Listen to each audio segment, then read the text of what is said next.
ladies, gents, and goblins. It's advertisement o'clock. Ever wondered how to get your stuff heard by folks who probably want to buy it? Everlook Broadcasting Co. is here for you. Now, let's get to the good stuff. The products you never knew you needed. Listen up, warriors of the Horde. The Axe Grinder's Forge is where real weapons are born. Feel the heat, smell the sweat, and taste the power as our blacksmiths craft weapons worthy of a true orc. Swing them with pride on the battlefield and know the satisfaction of cutting through enemies like butter. Need something darker than dark? Browse our selection of soul-wrenching literature. Perfect for those insomniac nights of eternal existence. Hey there, brave warriors of Azeroth. Ever find yourself fighting in Alterac Valley with a parched throat? Our Alterac snow cones are the perfect refreshment, made from fresh, fallen snow. Flavour options include Frostwolf Blood and Stormpike Tears. So come on down to Alterac Snow Blood and Tears and get yourself a frosty cold one today.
The invasion of Draenor, on the offensive. As the fires of the Second War died down, the Alliance took aggressive steps to contain the Orcish threat. A number of large internment camps meant to house the captive orcs were constructed in southern Lordaeron. Guarded by both the paladins and the veteran soldiers of the Alliance, the camps proved to be a great success. Though the captive orcs were tense and anxious to do battle once more, the various camp wardens based at the old prison fortress of Durnhold kept the peace and maintained a strong semblance of order. However, on the hellish world of Draenor, a new Orcish army prepared to strike at the unsuspecting Alliance. Ner'zhul, the former mentor of Gul'dan, rallied the remaining Orc clans under his dark banner. Aided by the Shadowmoon clan, the old shaman planned to open a number of portals on Draenor that would lead the Horde to new, unspoiled worlds. To power his new portals, he needed a number of enchanted artifacts from Azeroth. To procure them, Ner'zhul reopened the Dark Portal and sent his ravenous servants charging through it.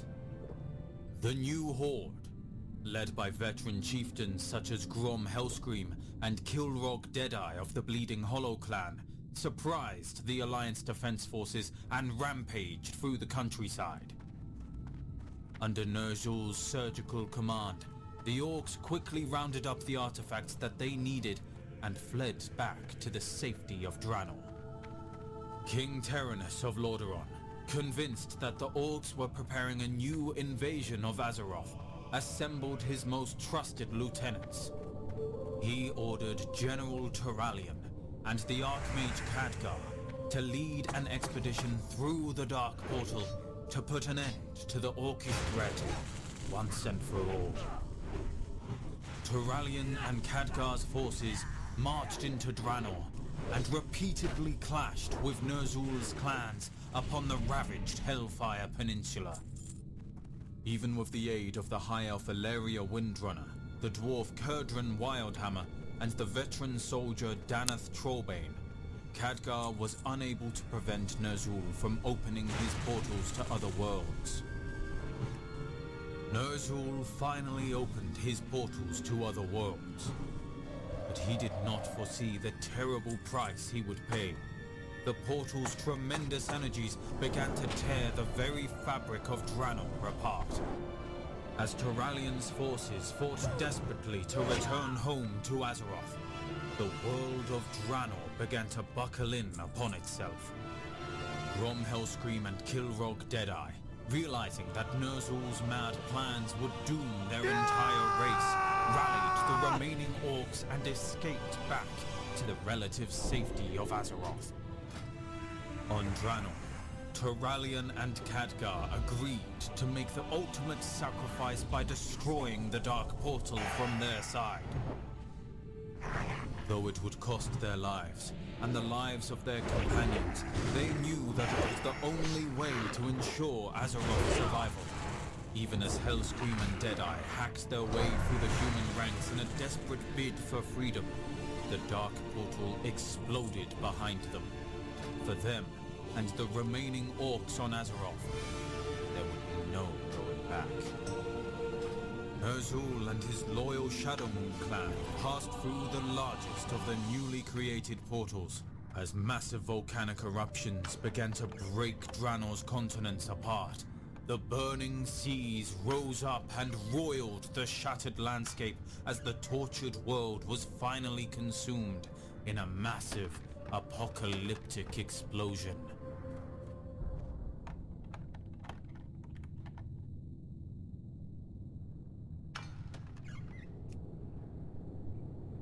Took a trip to Sothis. Now, sand everywhere. And by everywhere, I mean everywhere.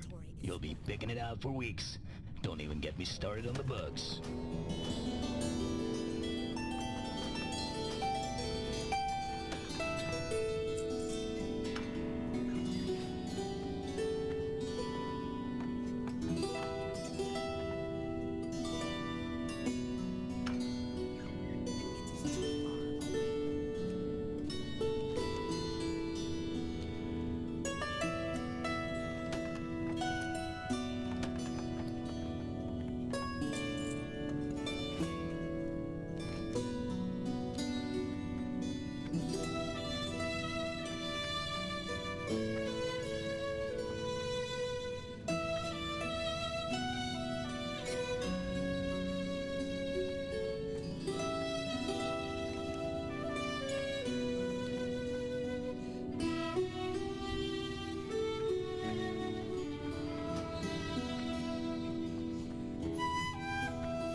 Exile of the High Elves, embracing the sun. As the centuries passed, the Night Elves' new society grew strong and expanded throughout the budding forest that they came to call Ashenvale. Many of the creatures and species that were abundant before the Great Sundering, such as furbolgs and quillboars, reappeared and flourished in the land. Under the Druids' benevolent leadership, the Night Elves enjoyed an era of unprecedented peace and tranquility under the stars. However, many of the original Highborn survivors grew restless. Like Illidan before them, they fell victim to the withdrawal that came from the loss of their coveted magics. They were tempted to tap the energies of the Well of Eternity and exult in their magical practices. Dathramar, the brash, outspoken leader of the Highborn, began to mock the Druids publicly, calling them cowards for refusing to wield the magic that he said was theirs by right. Malfurion and the Druids dismissed Dathramar's arguments and warned the Highborn that any use of magic would be punishable by death. In an insolent and ill-fated attempt to convince the Druids to receive their law, Dathramar and his followers unleashed a terrible magical storm upon Ashenvale. The Druids could not bring themselves to put any of their kin to death, so they decided to exile the reckless Highborn from their lands. Dathramar and his followers, glad to be rid of their conservative peasants at last, boarded a number of specially crafted ships and set sail upon the seas. Though none of them knew what awaited them beyond the waters of the raging maelstrom, they were eager to establish their own homeland, where they could practice their coveted magics with impunity. The Highborn, or Queldore, as Ashada had named them in ages past, would eventually set shore upon the eastern land men would call Rodaran. They planned to build their own magical kingdom, Clothalas, and reject the Night Elves' precepts of moon worship and nocturnal activity. Forever after, they would embrace the sun and be known only as the High Elves. Hey Azeroth, picture this. Old Zappo dozing off in Ironforge near the Great Forge. I mean, I'm a goblin, right? We need our beauty sleep. Well, my nap turned into a near swan dive into molten lava. Talk about a wake-up call. It's a good thing my reflexes are faster than a gnomish invention gone wrong. I escaped the sizzle, but my boots got a molten makeover. Now they're lava-loving. Lesson learned, never snooze near lava, folks. You might wake up with a hot news fashion statement.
Hey there, Azerothians, it's your pal Zappo, totally hyped up for today's lore book reading.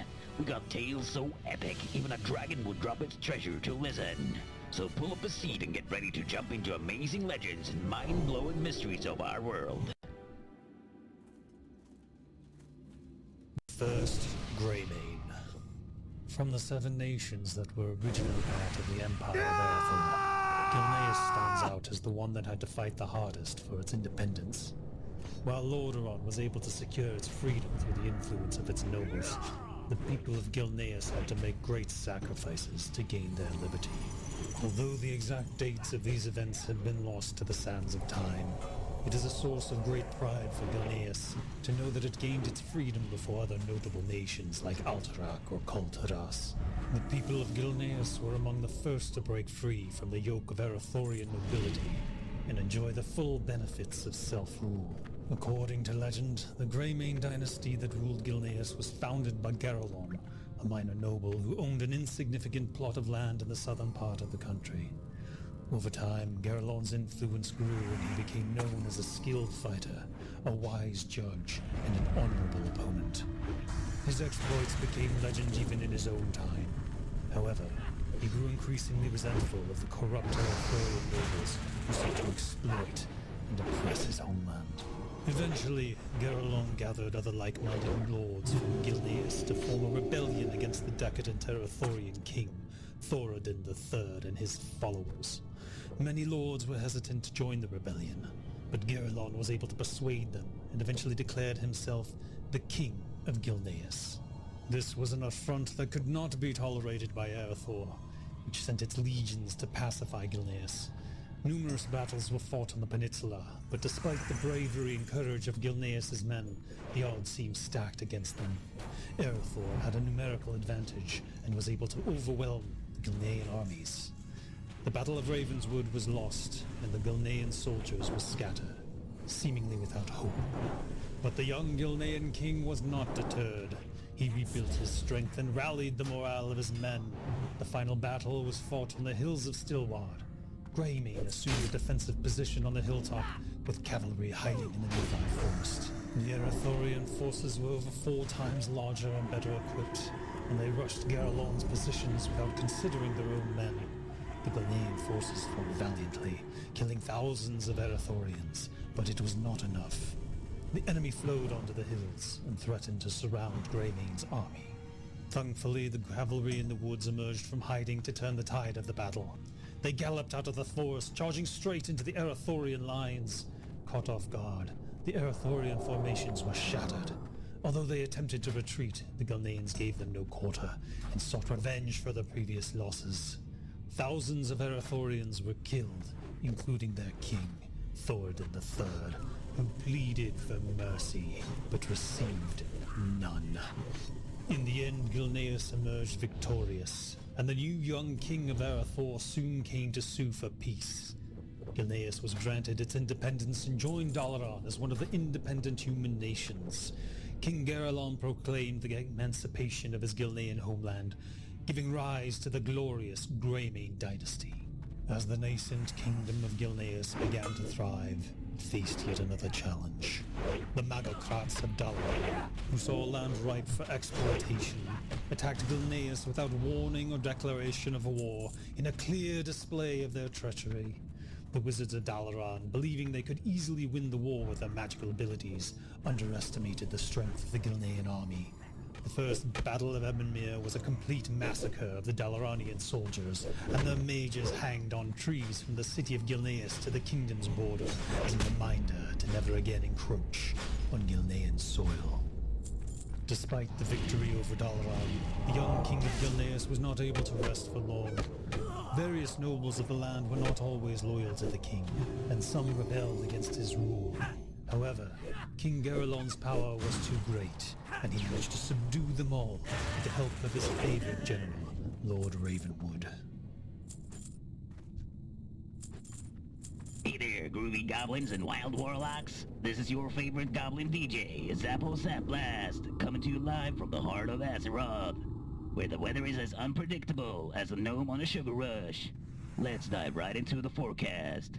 In Eastern Kingdoms, we got some seriously spicy weather brewing up. The barrens are sizzling hotter than a fire mage's beard, so make sure to pack your sunscreen, made from crushed basilisk scales. And watch out for those pesky sandstorms in Tenaris. They'll turn you into a walking sand sculpture, faster than you can say, Loktarogar. Moving to Kalador, we got a real hoot in the forest of Ashvale. The local druids have been partying a bit too hard with the spirits of nature. So, expect some wild rain dances and unpredictable showers of acorns. Don't forget your umbrellas, folks, because you don't want to end up looking like a confused storm caught in a sudden downpour.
The Guardians of Tirisfal, Legacy of Sorcery, read to you by Rograg Fishslayer.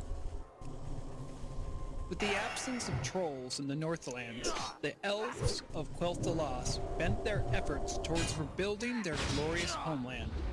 The victorious armies of Arathor returned home to Southlands of Strom. The human society of Arathor grew and prospered, yet Thoradin, fearful that his kingdom would splinter apart if it overextended itself, maintained that Strom was the center of the Arathorian Empire. After many peaceful years of growth and commerce, mighty Thoradin departed on one final quest, never to return, leaving Arathor's younger generation free to expand the empire beyond the lands of Strom. The original 100 Magi, who were tutored in the ways of magic by the elves, expanded their powers and studied the mystic disciplines of spellweaving in much greater detail. These Magi, initially chosen for their strong wills and noble spirits, had always practiced their magic with care and responsibility. However, they passed their secrets and powers onto a newer generation that had no concept of the rigors of war or the necessity for self-restraint.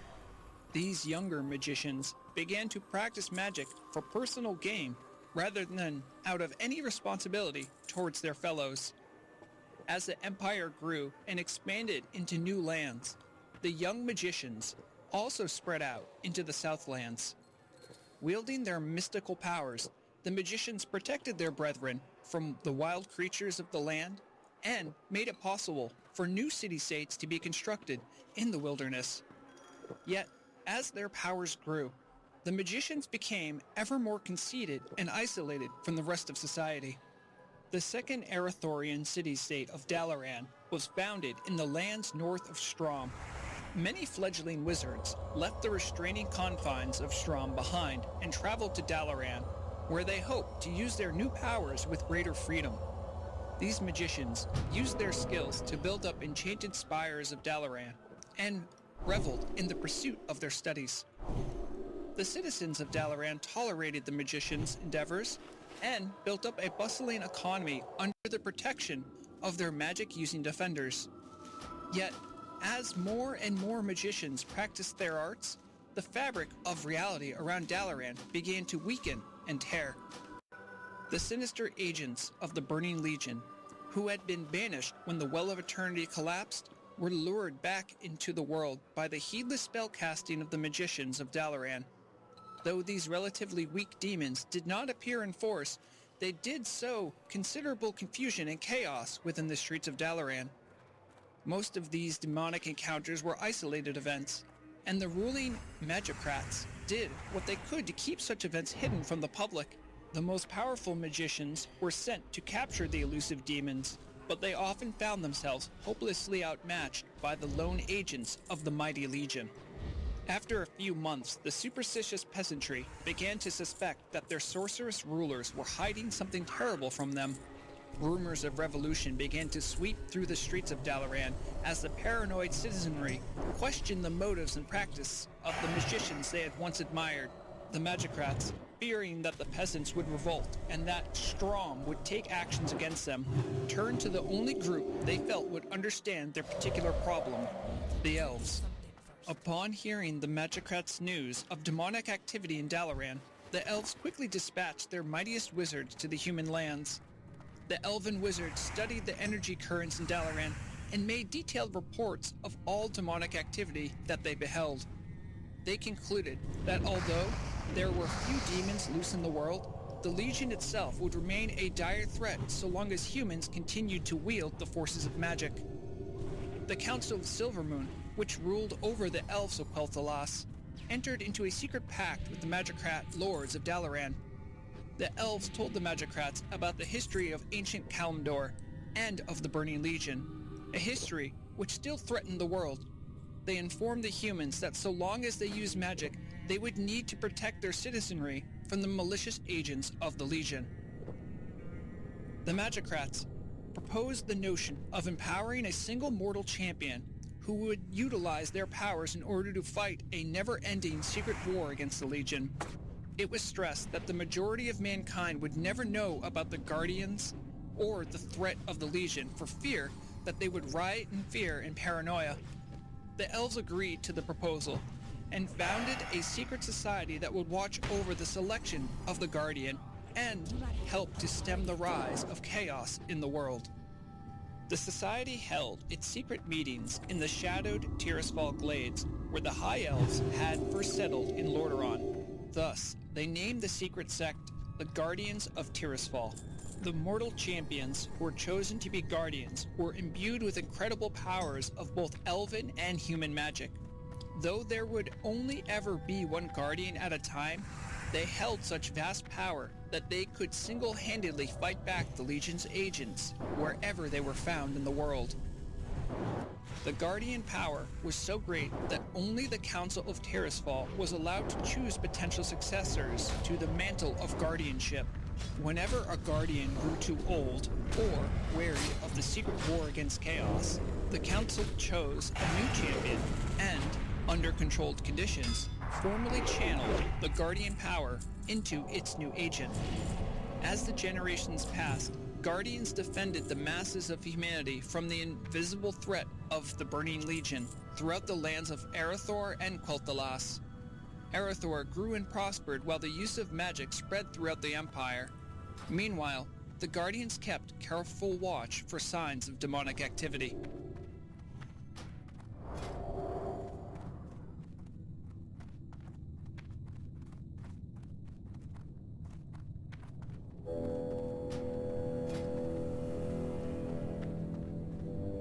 Hearken, Forsaken.